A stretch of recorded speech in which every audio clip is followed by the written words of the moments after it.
Seguimos acompañándolo a través de la semana en RCR, Red de Comunicación Regional, acompañado de Carlos Cabrera, un servidor José Hernández en la conducción de la semana. Carlos, ya tenemos en contacto al doctor Herbert Cuba García, médico especialista en política de salud pública, comentarista en el portal de Opinión El Montonero y comentarista habitual en RCR, Red de Comunicación Regional. Doctor Herbert Cuba, qué gusto saludarlo, tenga usted buen día, muy amable. Muy buenos días y un saludo a través suyo a todos los peruanos. Bien, vamos a tocar el tema de la falta de rectoría en el sector salud, tanto en Lima como en las regiones, pero antes echemos una mirada a lo que siempre hacemos semanalmente, ¿no? Lo que está pasando, no podemos pasar desapercibidos, audios, transcripciones, inestabilidad, ya no sabemos por dónde comenzar, ¿no? Silencio del presidente, más de 100 días que el presidente no declara, ¿no? ¿Cómo está mirando usted el panorama? Mire, ¿cómo será de fuerte el equilibrio estratégico que existe en el gobierno actual? ¿Qué ha ocurrido? Pues una bomba, ¿no? Fin de semana, con esta transcripción de un audio que presentó con Butters. Y sin embargo, eso no se ha movido en absoluto, el tablero. Al contrario, lo que ha ocurrido es que una anomia, ¿no? Una desorganización del sector, tanto del Congreso como del Ejecutivo, que impide que puedan conversar o puedan darle una salida política al tema. Y lo grave de todo esto está, disculpen, lo grave de todo esto está en que también se ha filtrado un audio de la presidente del Congreso, que de alguna manera ha intentado, pues, distorsionar la esencia del audio mayor, que era el audio de la corrupción, digamos. Y también se ha generado una serie de discusiones en torno a la elección de la mesa directiva del Congreso. Y por otro lado, también ha habido la repercusión de la elección de la designación de los dos nuevos fiscales supremos, que de alguna manera va a interferir otra vez el equilibrio que había en la fiscalía, porque se tiene que elegir dentro de ellos al nuevo fiscal de la nación. Y esto en un contexto de una convocatoria a dos marchas. Una marcha sosteniendo pues la salida de Castillo y otra sosteniendo el alto al golpismo. Entonces, en ese escenario de una movilización ciudadana importante, podría de alguna manera gatillar alguna rotura de este equilibrio.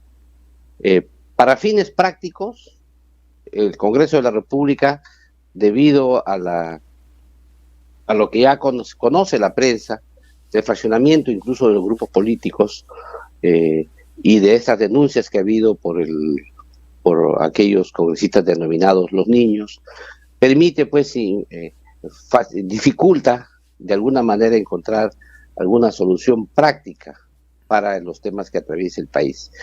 Entonces, nos encontramos, a pesar de todos los problemas que hay en el país, para la clase política no ha ocurrido nada, ¿no? Todo está tranquilo, el presidente no declara hace 100 días, la presidenta del Congreso se defiende de un audio que no tiene ninguna importancia, porque de eso se conversa en el Congreso todos los días, y también los reclamos sectoriales, nadie los escucha. Tenemos reclamos por el alza del costo de vida, por el tema de la inflación, por el tema de la falta de fertilizantes, por el tema del sector minero, ¿no? La imposibilidad de las empresas mineras de gestionar, balaceras en algunas minas que no salen ni siquiera en la prensa, como la mina Calpa de Arequipa, por ejemplo, que 3 baleados y no se entera la población. Yo creo que en ese escenario tan complicado va a tener que haber en determinado momento, si no una sucesión democrática, legítima, ¿no?, porque los poderes que deberían llevarla a cabo no pueden hacerlo. Puede ir esto a una complicación mayor porque, como dice el dicho, tanto va el cántaro al agua que finalmente las cosas explotan, ¿no? Ese es el riesgo mayor que hay, pero nadie puede en estos momentos romper ese equilibrio en que se ha logrado.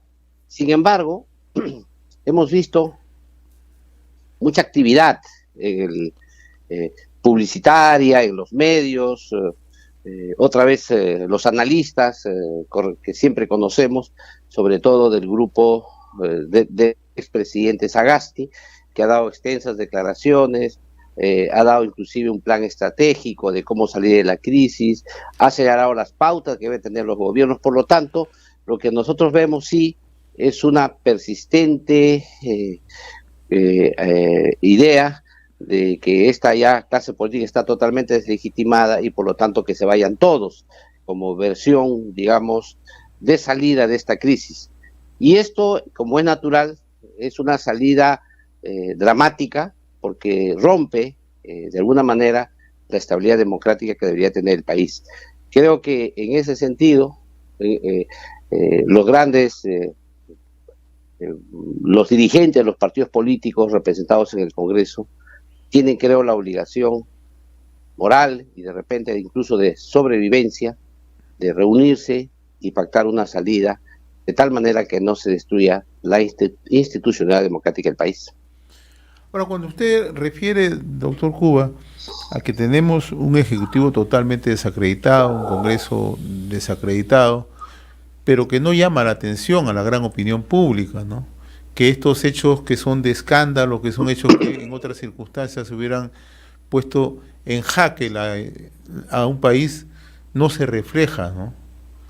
Solamente por efectos mediáticos, ¿no? Pero no hay una respuesta que sí podría resultar cuando hay organización. Entonces, ¿hacia dónde vamos, no? Usted me dice que hay un equilibrio estratégico que no ha alcanzado el gobierno, pero los reclamos siguen. La gente reclama, o es que la gente está embalsando sus sentimientos y en algún momento explota. Esa es la idea, ¿no? De que la gente está acumulando presión en una olla que en cualquier momento puede reventar, porque los poderes políticos llamados a resolver el problema no lo hacen. Inclusive, usted ha notado, y todos lo hemos notado, que tampoco la prensa relata en extenso los temas, ¿no? Son comentarios fríos, son comentarios casi policiales, pero no engarzados en lo que significa esto un tema político. No vemos nosotros en la gran prensa nacional o en la gente que hace análisis político todavía una salida a lo que ocurre en el país. Mire usted,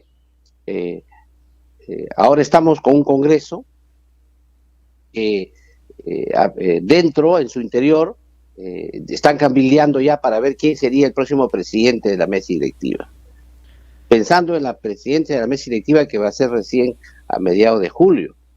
Tenemos 30 días históricos, digamos, porque en una época de crisis, una semana, un día, es mucho tiempo, pero no atinan a resolver los problemas ahora, ¿no? Y claro, dejan pasar el momento. Tienes un poder ejecutivo que no es capaz de salir a deslindar, hacer un mea culpa o aclarar los temas. Y por lo tanto, la población se imagina cualquier cosa que aquí pueda suceder porque no tiene la orientación estratégica o la mirada estratégica que debe tener un político.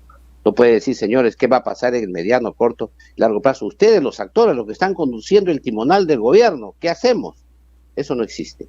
Por eso es que es grave lo que ocurre. Veremos lo que va a suceder estos días que vienen, pero creo que no puede salir todo de la fiscalía.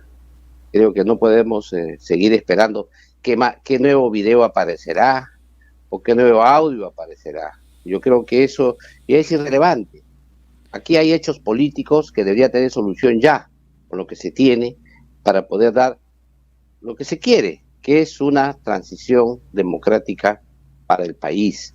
Es lo que se quiere, es que el modelo democrático, unitario que tiene nuestro país no sea roto por la turba, porque si eso ocurriera también, esa es otra posibilidad que se baraja si es que los poderes actualmente no resuelven esos problemas, el desenlace es impredecible, y ese desenlace impredecible podría complicar aún más la situación económica de los peruanos.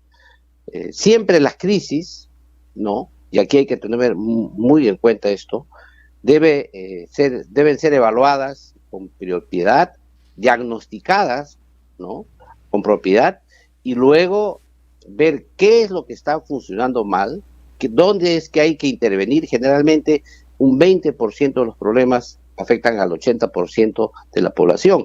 Intervenir en esos temas, como sería la ley de Pareto, ¿no? Así es conocida. Intervenir en esos problemas que son los más importantes para salir de la crisis. Pero si nadie pone diagnóstico, si nadie lidera, si nadie señala cómo deberíamos salir, esto entonces va a ser simplemente la destrucción de todos contra todos. Un punto sustancial que usted acaba de tocar, doctor Cuba, la ausencia de liderazgos. ¿Quién lidera, ¿no?, esa agenda que tiene que enfocarse, por lo menos en ir orientándose y en ir dándole una dirección a la salida de esta crisis? Usted también dijo hace un momento que esta es una olla a presión, ¿no? Que cualquier momento puede estallar, ¿no? Ya no sabemos qué condimento le falta en esa olla, porque ya todos los que teníamos para amasar una crisis parece que ya lo tenemos puesto allí, ¿no?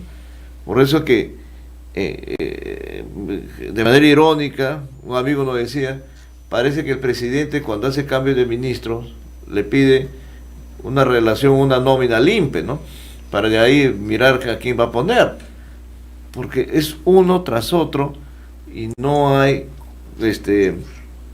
por lo menos, para, si quiere refrescar o airear un gabinete que está también, está bastante manido, sin capacidad, sin reflejo, sin dirección, sin nada. Entonces tenemos este tema y ahora le quiero hacer una pregunta. Hoy día, por ejemplo, hay una marcha y se está convocando todos estos días por los medios, por las redes y todo. Eso es el camino. Usted que tiene experiencia, que hace su análisis, ese es un camino. Por ejemplo, con marchas vamos a ir, diríamos, encontrando una salida a esta crisis. Mire, aquí el día de hoy hay dos marchas. Una marcha es que pide no al golpismo y la otra marcha es que se vaya a Castillo. Hay dos marchas. Pero es evidente que eso puede generar confrontación en las calles, dependiendo de la fortaleza que tengan uno de las dos marchas. Eso, por ejemplo, ya es una forma de desgobierno, de polarización extrema y de desgobierno. Lo que tienen que hacer los actores políticos, los que están, por lo menos los que están representados en el Congreso, que son los que tienen la obligación de gobernar el país, tienen que sacar la válvula o abrir la válvula de la olla a presión, progresivamente, para que la olla no estalle. Pero para hacer eso necesitas tú tener un acuerdo político, tener una pauta a dónde seguir, y luego también tener con claridad cuál va a ser el destino del Perú en el corto plazo y en el mediano plazo. Eso no existe. Parece ser, y aquí yo veo en el lado positivo el audio que se ha dado a conocer el día de ayer en relación a la presidenta del Congreso, parece que esas conversaciones estaban ya ocurriendo en el Congreso y que sería una buena noticia que eso sea así. O sea, que se converse en una salida. Más bien debería, en lugar de estar criticando ese audio, deberían estar reconfortándose, porque en realidad ahí se nota que quieren ver una salida a la crisis.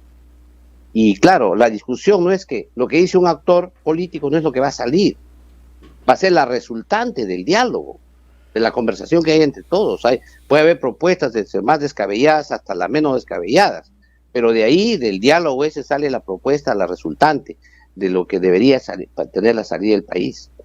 Lo que no se puede hacer es impedir que dialoguen los líderes políticos, que evalúen los escenarios que pueden ocurrir, si solo se va la presidente de la República, si la Constitución, cuando dice elecciones, se refiere a elecciones generales o solamente se refiere a elecciones para completar el periodo que serían solo presidenciales.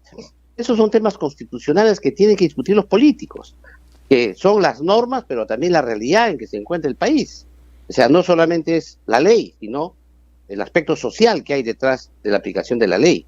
Entonces, eso tiene que conversar los políticos, y es una buena noticia, más bien, en lugar de generar intranquilidad. Las declaraciones de la presidenta del Congreso debería generar tranquilidad, porque se nota que ya están conversando el tema. Y esto es inevitable, porque el audio que ha salido hace días en relación a este tema de la coima y todo esto, es sumamente grave, que evidentemente va a tener una vía judicial, eso es natural, pero el impacto político tiene que medir los políticos. ¿Y cómo salir de ahí? Por eso es que creo que esta es la hora de los líderes políticos para poder resolver, porque en estos instantes hay un equilibrio total y quizá una anomia, una desorganización del Estado, y lo que va a generar es que la población va a ir tomando cada día más la calle, y grave sería una confrontación callejera entre dos bandos, y lo más grave sería todavía que la turba pretenda imponer o cambios de gobierno, ¿no? Eso sería. Sin embargo, esa es una posibilidad. Y eso puede suceder, doctor, en la medida de que quienes están, ¿no?, en la función de activar los mecanismos para encontrar una salida política, como usted dice, que es esencial para eso dialogar, no tomen esa tarea, no lo desarrollen. Entonces la gente ya va a las calles cuando no encuentra, obviamente, una respuesta articulada, una respuesta trabajada entre los políticos, como usted menciona. Y el otro tema, no sé usted qué piensa, es que en estas condiciones no vamos a ir a una elección sin establecer mínimos mecanismos de mínimos acuerdos. ¿Hacia dónde nos vamos? ¿Qué vamos a elegir? ¿A quién vamos a elegir? ¿Y qué vamos a hacer una vez que nos pase la elección? Ya, eso es parte del acuerdo político. Y aquí hay que señalar que las mismas condiciones en que se produjeron las elecciones pasadas no pueden ser las mismas que se realizarían en este caso si es que hubiera una salida democrática. Sea cual sea el escenario que se presente, sea un escenario de cambio controlado, digamos, en el marco constitucional, o sea como se dice, un golpe de la calle, y ahí sí no sabríamos cómo sería el tema a futuro, ¿no? Sin embargo, si fuera una salida democrática, lo lógico es que los partidos políticos se establezcan un cronograma y con una imagen objetivo de cómo sería el proceso democrático a futuro. Eso es clave. Sin embargo, aquí hay un escenario que habría que examinar. Teóricamente, se ha planteado el Congreso en tres partes. Una parte que se llama la derecha, ¿no?, otra parte que le dicen la izquierda y otra parte que le dicen el centro. Debido a los cambios que ha habido últimamente, sobre todo Perú Libre se ha partido en tres, o renuncias de algunos partidos, o la disminución de militantes por acusaciones, como el caso de Acción Popular, y además la corrida de los líderes de los partidos, como ha sido el caso de Alianza del Progreso, hacia apoyo hacia el gobierno. Este centro ha quedado un poco diezmado. Ese es el tema que hay ahora en el país. El centro cada día se ha ido diezmando, y es natural. Cuando hay polarización intensa, lo lógico es que el centro tenga a desaparecer progresivamente. Y eso es lo que dificulta ahora al Congreso de la República llegar a acuerdos, porque el centro primigenio, que inició el año pasado, el 28 de julio, ha perdido preponderancia dentro del Congreso. Y de ahí, a partir de ahí, a decir, nos corresponde a nosotros conducir el Congreso de la República, porque no somos los que podemos llevar el equilibrio de la balanza. Está complicado porque no lo han hecho durante un año y es más, han perdido poder ellos mismos al interior de ese segmento electoral. Por eso es que las cosas se complican un poco en el rompecabezas, porque hay ahí un escenario, un rompecabezas dentro del Congreso, difícil de componer a estas alturas debido a estos cambios últimos que ha existido. Sin embargo, ahí viene el talante pues del líder, ahí viene la capacidad de los líderes para poder, a pesar de estas dificultades que hay, armar una muy buena estrategia para poder hacer un cambio democrático en el canon constitucional que el país necesita. ¿Cómo será el panorama de crítico, doctor, que estamos hablando de estos temas políticos en vez de enfocarnos en los temas sectoriales, en la especialidad que es su salud suya, que es la salud pública, que no anda bien, por cierto, pero que estos temas, ¿no?, nos convocan con mayor urgencia? El tema real es que esto es, digamos, el análisis estratégico para ir al análisis sectorial. Si no funciona bien la política, si no hay estabilidad política, no funciona bien ni la economía, no funciona bien ni la salud, ni la educación, no funciona bien porque ese es parte del rol de la conducción del Estado. Y el Estado, si tiene crisis de conducción, todo eso se traduce hacia abajo. Por eso es que cuando analizamos el tema de salud, nos generamos serios inconvenientes. No solamente porque no se cumplen las expectativas y las metas que tienen los sectores, sino que hace que la ejecución presupuestal sea muy baja. Los cambios progresivos de funcionarios hacen que las orientaciones cambien, porque no hay una orientación grande, estratégica, nacional, y por lo tanto cada ministro, cada funcionario cree que tiene que hacer lo que sabe y no los lineamientos de una política nacional. Eso se hace que finalmente se crea, ¿no?, que los cargos de los sectores, en este caso el sector salud que he analizado estos días, hace que cuando se reúnen crean que como dice el viceministro, se reúne con los hospitales y dice, es una reunión histórica, nunca antes se ha realizado, cuando eso ocurre una vez al año, varias veces al año, y se tiene que seguir el pulso de cómo va la ejecución presupuestal. Por ejemplo, solamente puedo decir como anécdota, todo lo que es el gobierno digital, todo lo que es la telemedicina, lo que es la historia clínica electrónica y lo que es la telereceta, que tiene una inversión para de 150 millones al año, no se ha ejecutado todavía ni el 1%. Entonces, si uno ve eso, uno dice, ¿a dónde vamos? Claro, y hay una explicación, porque este tema del gobierno electrónico, del sector salud, es una partecita del gobierno electrónico del gobierno nacional. Entonces, es obvio que algo falla en la política nacional que impide que los sectores puedan cumplir bien sus metas. Por otro lado, también, cada director de hospital tiene que conducir una economía y tiene que ejecutar sus propios presupuestos. Pero estos están también, tienen que ser, como todos sabemos, girados progresivamente en la medida que se ejecute el gasto. Pero si no funciona bien la articulación sectorial con el MEF y todo ello, genera problemas en la ejecución. Por eso es importantísima estas reuniones que se debe dar del ministro de Salud, no siquiera del viceministro, del ministro de Salud, con cada uno de los directores que existen, de los hospitales, de los 19 hospitales que hay, y de las direcciones de redes integrales de salud. Pero no solamente eso, se necesita generar mecanismos para que los gobiernos regionales que ya tienen descentralizada la salud y por lo tanto ellos están a cargo de la gestión hospitalaria en sus zonas, ellos también hagan lo propio en sus regiones, de tal manera que puedan ir evaluando las metas, qué se hizo en el primer trimestre, qué se va haciendo en el segundo, cómo se ejecutan los presupuestos mes a mes, cómo se cumplen los indicadores sanitarios, y ir evaluando y dirigiendo. Pero para hacer eso y que el gobierno pueda cumplir su meta, necesita pues una rectoría, necesita que el MINSA central tenga la capacidad de poder dar las políticas nacionales en ese tema y además poder hacer el control y fiscalización, pero además de poder sancionar de si eso no cumple.